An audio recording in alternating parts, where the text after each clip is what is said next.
कल रात को STF special task force Haryana को वांछित अपराधी रोमिल वोरा, जिसके ऊपर हरियाणा पुलिस द्वारा 3 लाख का इनाम घोषित किया गया है, उसकी मूवमेंट और वेयर अबाउट्स के बारे में एक सूचना प्राप्त हुई। उस सूचना के उपरांत एसटीएफ द्वारा central unit in charge Rakesh Kumar के अंतर्गत एक टीम का गठन किया गया। जो हमें इंफॉर्मेशन मिली थी उसमें जो लीड्स थी हमारे पास ये थी कि रोमिल वोरा फरीदाबाद गुड़गांव के रास्ते से दिल्ली जा सकता है, दिल्ली में कोई वारदात कर सकता है या नॉर्दर्न हरियाणा में वारदात कर सकता है। इसके उपरांत हमारे द्वारा एसटीएफ द्वारा दिल्ली स्पेशल सेल के काउंटर इंटेलिजेंस यूनिट से इंफॉर्मेशन शेयरिंग की गई, एक रूपरेखा बनाई गई और जितने भी हरियाणा से दिल्ली के प्रोबेबल एग्जिट रूट्स थे वहाँ पे एसटीएफ द्वारा जॉइंट नाकाबंदी की गई। और आज अर्ली मॉर्निंग आवर्स में रोमिल वोरा, जो कि एक वांछित अपराधी है, जैसे कि बताया कि उसके ऊपर 9 मुकदमे हैं हरियाणा में, पंजाब में, दिल्ली में, उसको नाकाबंदी के टाइम इंटरसेप्ट करने की कोशिश की गई बट ही एस्केप्ड और उसने ओपन फायर किया पुलिस पर्सन पे।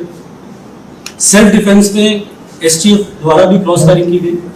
और इस क्रॉस फायरिंग में एक एसटीएफ के मुलाजिम सब इंस्पेक्टर रोहन को फायर आर्म इंजरी आई है, एक दिल्ली स्पेशल सेल का मुलाजिम सब इंस्पेक्टर परवीन को फायर आर्म इंजरी आई है और रोमिल को भी फायर आर्म इंजरीज आई थी। उसके उपरांत सीन ऑफ क्राइम से इनको नियरेस्ट हॉस्पिटल लिया जाता है जहां पे हमारे मुलाजिमों का इलाज होता है और रोमिल को डॉक्टर मृत घोषित कर देते हैं। रोमिल एक एक्टिव शूटर था, उसके ऊपर 9 मुकदमे थे जिसमें 7 हरियाणा के, एक मोहाली का और एक दिल्ली का। जो हरियाणा में मुकदमे थे जिसमें एक ट्रिपल मर्डर था खेड़ी लखा सिंह का, एक कुरुक्षेत्र में शाहबाद में लिकर कंट्रैक्टर शांतनु का मर्डर हुआ, कुछ वारदातें यमुनानगर में L1 पे हुई, ठेके पे हुई, कुछ इमिग्रेशन सेंटर्स पे की, attempt to murder with extortion. और जो ये शांतनु मर्डर केस में जो 376 नंबर मुकदमा है पीएस शाहबाद का, उसमें डीएसपी अमन जो एसटीएफ में है, इंस्पेक्टर प्रतीक जो माला यूनिट के और इंस्पेक्टर दीपेंद्र जो करनाल यूनिट के हैं, इन्होंने पहले 5 दिन में 5 बंदे पकड़े थे और कल और आज 5 और हमने अक्यूज उस केस में पकड़ लिए हैं। टोटल 10 अक्यूज हमने उस केस में पकड़ लिए हैं, जिसमें शूटर भी है, वो आदमी जिन्होंने रेकी की, लॉजिस्टिक्स प्रोवाइड किए, आर्म्स प्रोवाइड किए। तो अब तक जो शांतनु मर्डर केस है उसमें हमने 10 गिरफ्तारियां कर ली हैं और 11 जो रोमिल था उसका आज जो हमारा जो कॉम्बिंग और सर्च ऑपरेशन था उसमें क्रॉस फायरिंग में वो न्यूट्रलाइज हुआ। इसके अलावा अब तक इस इन्वेस्टिगेशन में शांतनु की केस में कोई भी वांछित अपराधी नहीं है। जो 5 हमने एक्यूज पकड़े हैं उसे पुलिस रिमांड में लेके अगर कोई और फर्द इंसाफ में नाम आएगा तो हम आगे कार्रवाई करेंगे।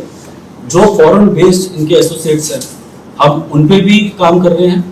एसटीएफ द्वारा पिछले 2 सालों में 9 अपराधियों को जो विदेश में बैठे थे, कुछ फर्जी पासपोर्ट में गए थे, उन्हें लीगल कॉरेस्पॉन्डेंस के थ्रू, सेंट्रल एजेंसीज और इंटरपोल के थ्रू 9 ऐसे वांछित जो बाहर थे उनको हमने डिपोर्ट या एक्सट्रेडिट करवाया है। और मैं आपके माध्यम से social media, electronic media, print media सब यहाँ पे है, मैं आपके माध्यम से एक हमारे हरियाणा के युवाओं को ये अपील करना चाहता हूँ कि हम ये समझें कि ये जो फॉरेन बेस्ड गैंगस्टर्स हैं या जो भी हैंडलर्स हैं, इनका मेन पर्पस अपना है। ये आपकी वल्नरेबिलिटीज, किसी लड़के की अगर